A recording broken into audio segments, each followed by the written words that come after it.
नमस्कार, मी धनंजय विठ्ठल गावडे।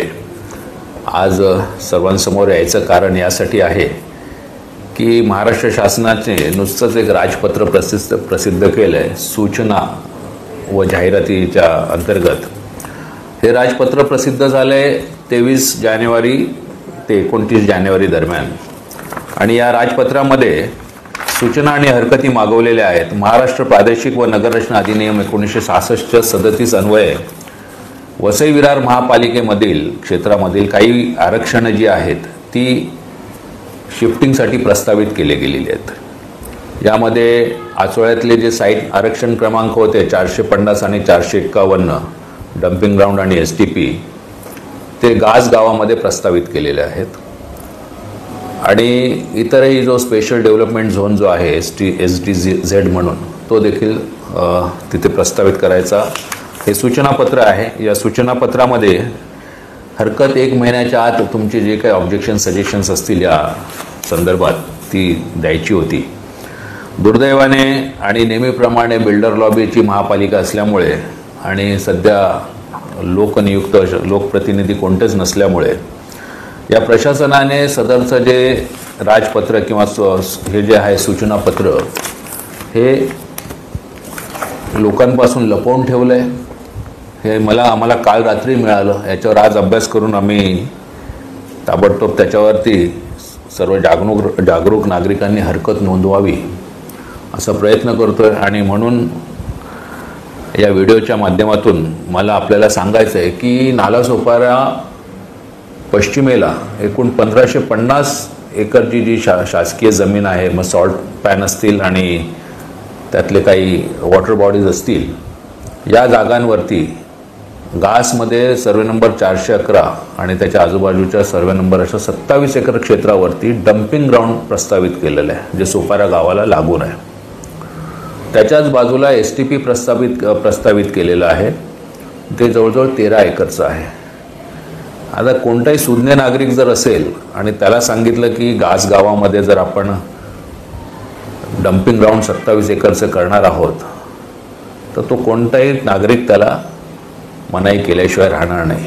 मग हे जर सामान्य नागरिकाला कळतं तर पालिकेत बसलेल्या YS रेड्डीला कळत नाही, तिथे जे आयुक्त आहेत अनिल कुमार पवार यांना कळत नाही।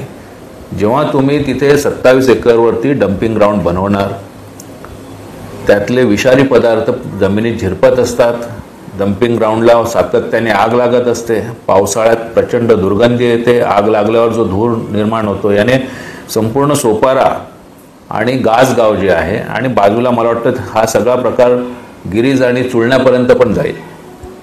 ही सगळी गावांना याचा त्रास होणार आहे। वसईतले सर्व पश्चिम पट्टा या एकंदर हे जे सूचनापत्र आहे याच्यामुळे अतिशय त्रासात येणार आहे। मी याला सूचनापत्र म्हणत नाही, मी तर असं म्हणेन की हे जे राजपत्र आहे, हे जे सूचनापत्र पालिकेने प्रसिद्ध केलेलं आहे हे वसई उद्ध्वस्त करण्याचा फतवा आहे। 1550 एकरमध्ये जर भरणी केली पूर्ण, तिथल्या वॉटर बॉडीज सगळ्या संपून जाणार आहेत। वसई खाडीला लागून आहे, भरती ओढीचं पाणी वसईमध्ये कायम येत असतं, पावसाळ्यात ते वॉटर बॉडीजमध्ये सामावून घेतलं जातं। जर या 1550 एकरमध्ये भरणी झाली तर या ठिकाणी असलेलं पाणी जे आहे ते कुठे जाणार? मी खात्रीने सांगू शकतो की वसईतला पश्चिम पट्टा कमीत कमी दर पावसात 5 ते 10 दिवस पाण्याखाली राहील। या असल्या तुगलकी राजपत्राला विरोध करण्यासाठी वसईतल्या सर्व सुज्ञ नागरिकांनी जे वसईवर प्रेम करतात, ज्यांना वसईचा जो हरित पट्टा टिकवायचा आहे, ज्यांची बांधिलकी या वसईशी आहे, त्यांनी 28 तारखेपर्यंत नगररचना विभाग, महानगरपालिका 3रा माळा यांच्याकडे आपल्या हरकती नोंदवाव्यात। हरकती नोंदवण्यासाठी संबंधित माहिती मी उपलब्ध करून देत आहे। हे राजपत्राची प्रत देखील मी उपलब्ध करून देत आहे। माझी या व्हिडिओद्वारे खासदार साहेब आहेत, डॉक्टर हेमंत सौरा आमदार आहेत, वसईने 3 आमदार दिलेत भाजपाला आणि शिवसेनेला महायुतीला, राजनजी नाईक आहेत, स्नेहाजी दुबे आहेत आणि विलासजी तरे आहेत. माझी या सर्वांना विनंती आहे की सर्वप्रथम आपण हा जो हरकत घ्यायचा कालावधी 2 दिवसाचा राहिला आहे, हा सरकारकडे पाठपुरावा करून हा 1 महिन्याचा करून घ्यावा. 31 मार्चपर्यंत तो करून घ्यावा आणि या आरक्षणांना कसा विरोध करता येईल याच्यासाठी आपण स्वतः लीड करावं, अशी माझी आपल्याला विनंती आहे. ज्या वसईने आपल्याला आमदार म्हणून निवडून दिले त्या वसईचं ऋण फेडाल अशी मी अपेक्षा व्यक्त करतो आपल्याकडून. आणि सर्व वसईप्रेमी नागरिकांना माझी विनंती आहे की आपण या 2 दिवसात जेवढ्या जलद गतीने हरकती आपल्याला देता येतील त्या हरकती आपण पालिकेच्या एकतर पत्त्यावर पाठवाव्यात